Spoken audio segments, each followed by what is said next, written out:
I never paid much attention to the world outside my tinted car windows. My life was one of excess, lavish parties, designer clothes, a private chauffeur.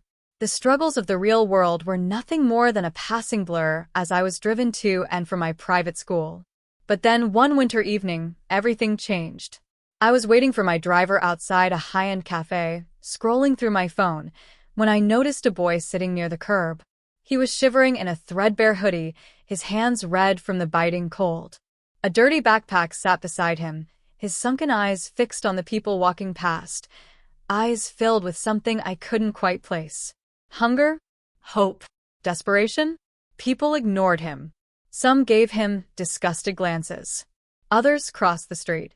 I don't know what came over me, but I grabbed the untouched croissant and hot chocolate I had bought and walked toward him. "Here," I said, holding them out. He blinked up at me in shock. "For me?" His voice was hoarse, as if he hadn't spoken in days. "Yes." He hesitated before taking the food. He didn't eat like a starving animal. Instead, he unwrapped the croissant carefully, as if it were something precious.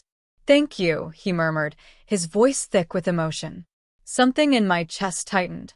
I had no idea then, but that moment, that single act of kindness, would change both our lives forever. The next day, I saw him again. He was sitting in the same spot, looking just as lost. Without thinking, I bought an extra sandwich and walked over. "Are you hungry?" I asked. He looked at the sandwich, then at me. His lips pressed together, as if he were struggling with pride.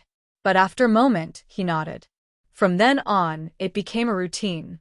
Every day after school, I brought him food. Sometimes it was sandwiches, other times a full meal. One evening, as he ate in quiet gratitude, I asked, "What's your name?" He hesitated, then said, "Nathan." "I'm Isabella." He gave a small smile. "Fancy name." I laughed. "Yeah, I guess." But as days turned into weeks, I realized something. Nathan wasn't just some random homeless kid. There was more to his story, something painful, something he wasn't telling me. And I would soon find out.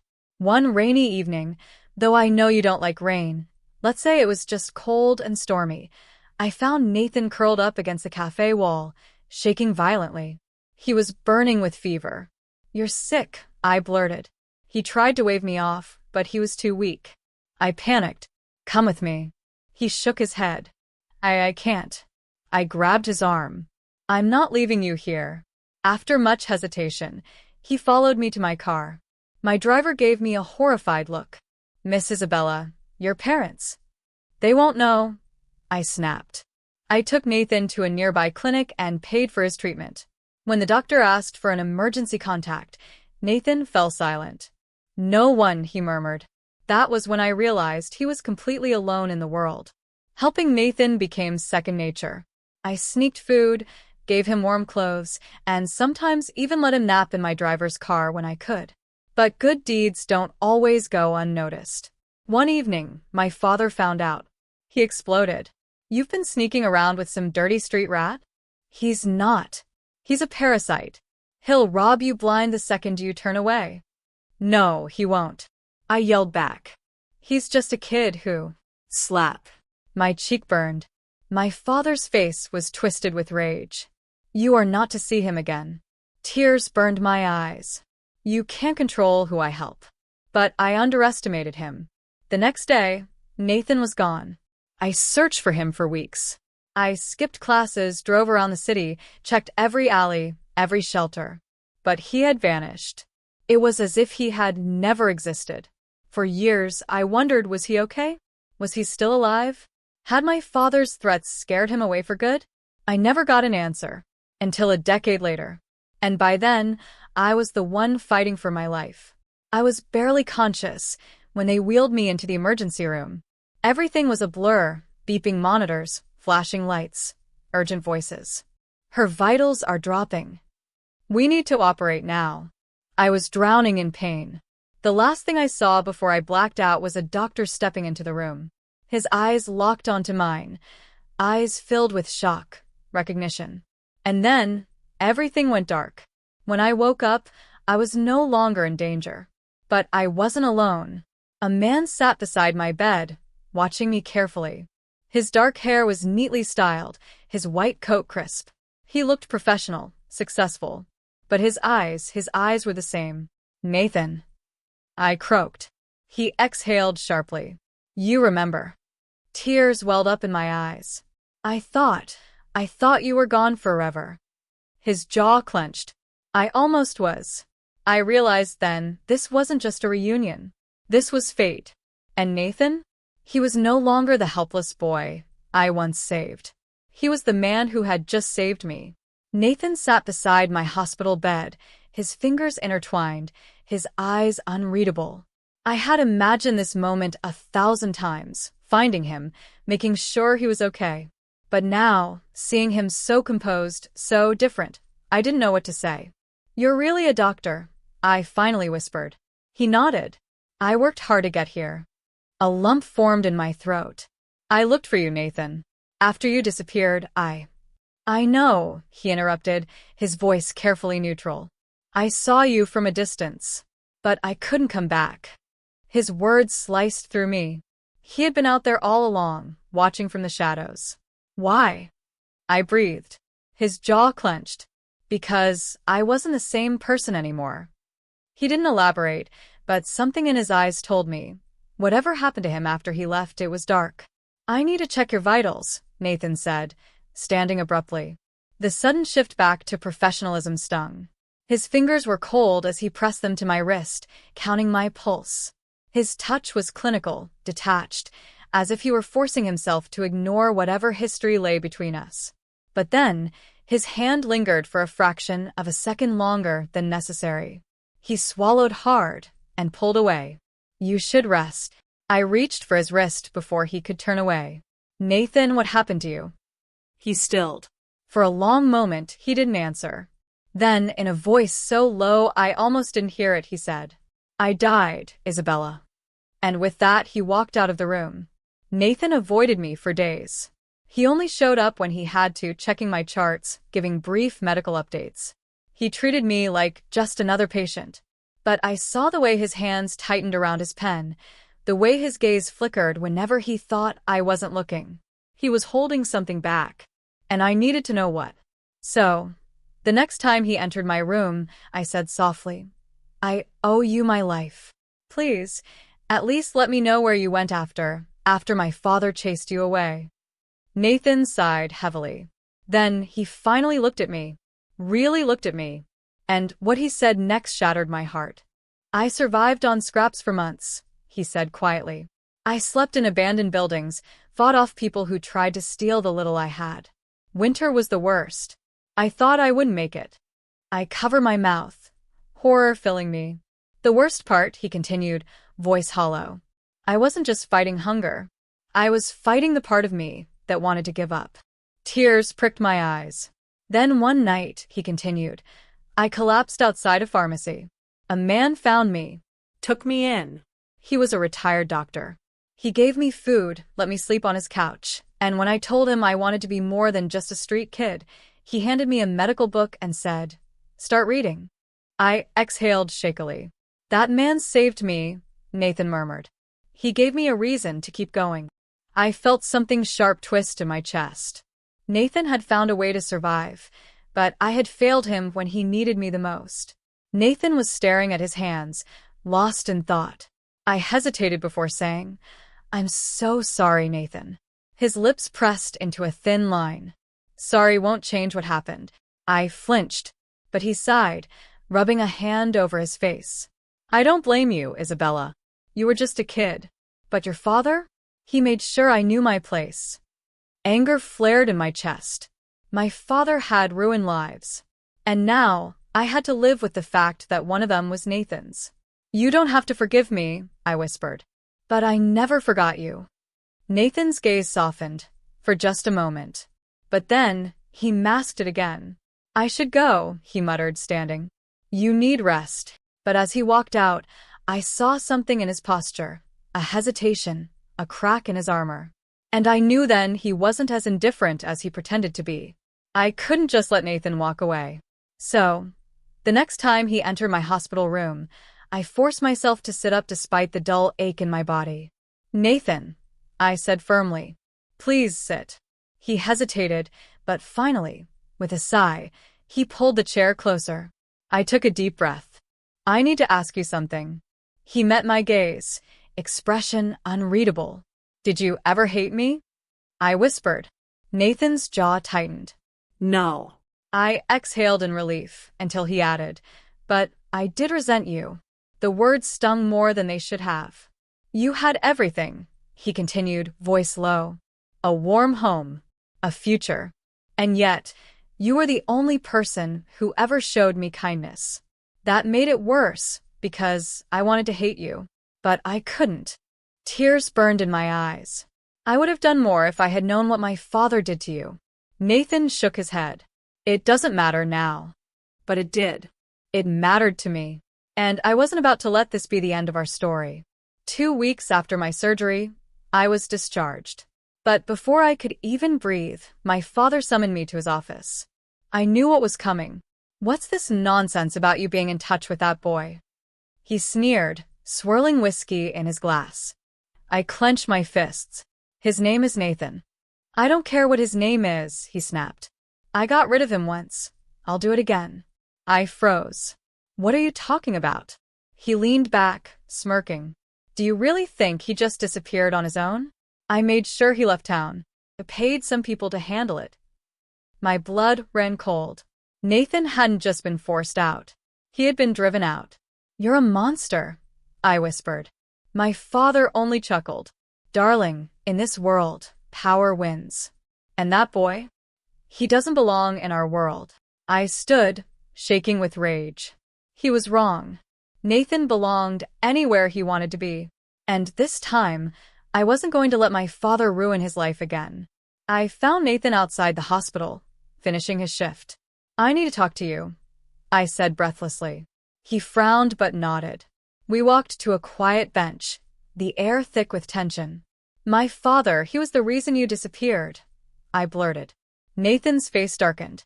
"I already knew." I sucked in a sharp breath. "Why didn't you tell me?" "Because it wouldn't have changed anything," he said coldly. "You couldn't have stopped him." Guilt clawed at my throat. "But I can now. I'm not the same girl I was back then." Nathan studied me for a long moment. Then he said something I didn't expect. "Then prove it." Nathan didn't believe words, he believed in actions. So, I did something drastic. I moved out of my father's mansion. I cut myself off from his money. And I started working at a non-profit clinic, the very same clinic that Nathan's mentor had once owned. The first time Nathan saw me there, his eyes widened. "You're serious?" I lifted my chin. "You wanted proof? Here it is." His lips twitched. "You're stubborn." I grinned. "You have no idea." For the first time in years, we were standing on equal ground. And for the first time, I saw something in Nathan's eyes I never had before. Something soft, something almost hopeful. Just as I thought things were finally turning around, my father struck again. I received an eviction notice. The landlord of the clinic, a man who owed my father favors, was forcing us out. I ran straight to Nathan's office. "We have to fight this." Nathan exhaled. "This is what your father does, Isabella. He takes. He controls." "Then we'll stop him," I said fiercely. Nathan hesitated. Then, for the first time, he let me fight alongside him. And together, we started planning our counterattack.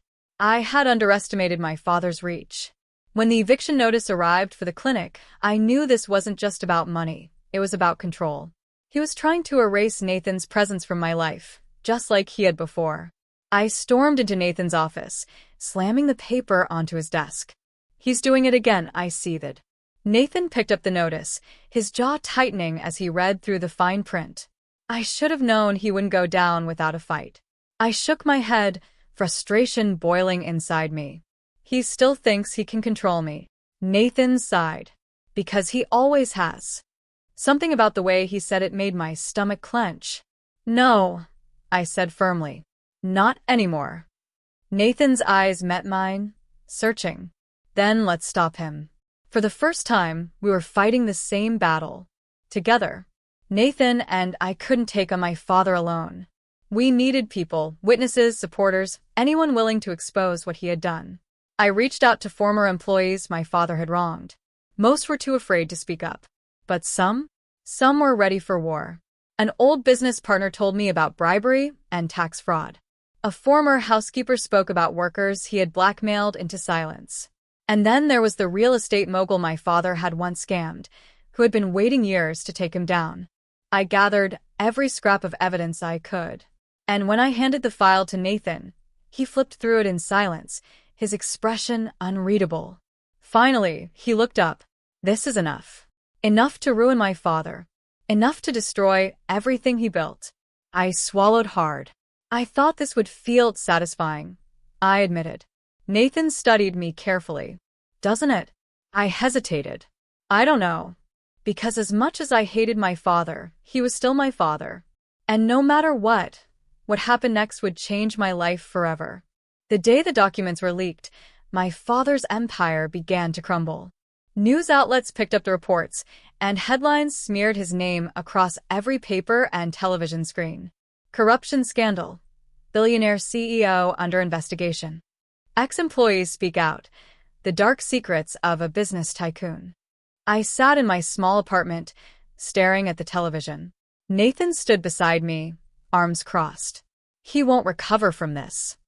I exhaled. I know. A part of me thought I'd feel victorious. But instead, I just felt numb. Nathan turned to me. Are you okay? I wasn't sure how to answer that. But before I could, my phone rang. It was my father. And I knew this would be our final conversation. I picked up, bracing myself. His voice came through, cold and controlled. I see you've made your choice. My grip tightened on the phone. You left me no choice. A long silence. Then a chuckle. You think you've won, he murmured. You think ruining me makes you strong? No, I said, voice steady. Walking away from you made me strong. Another pause. Then his voice dropped to something low, something dangerous. You'll regret this, Isabella. But for the first time, I wasn't afraid. No, I whispered. I won't. And then I hung up. Nathan watched me carefully. Are you okay? I took a shaky breath. I will be. Because for the first time in my life, I was free. With my father gone, I expected Nathan to finally let go of the past. But I was wrong. One night, as we closed the clinic, I noticed him standing outside, lost in thought. Nathan? I asked. He didn't turn. Even after everything, I still have nightmares. I hesitated before stepping closer. About what? His hands clenched into fists. About the nights I almost didn't survive. My heart squeezed. You don't have to do this alone. Nathan finally turned to face me.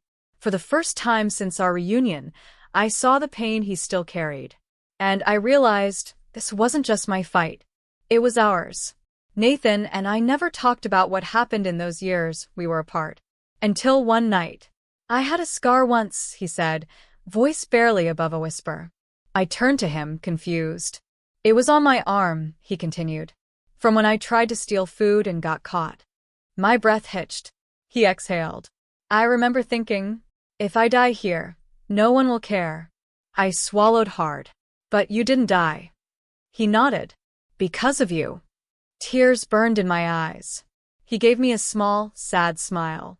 You were the first person who made me feel human. And in that moment, I knew that no matter what happened next, I wasn't letting him go again. It wasn't like in the movies. There was no dramatic kiss in the rain.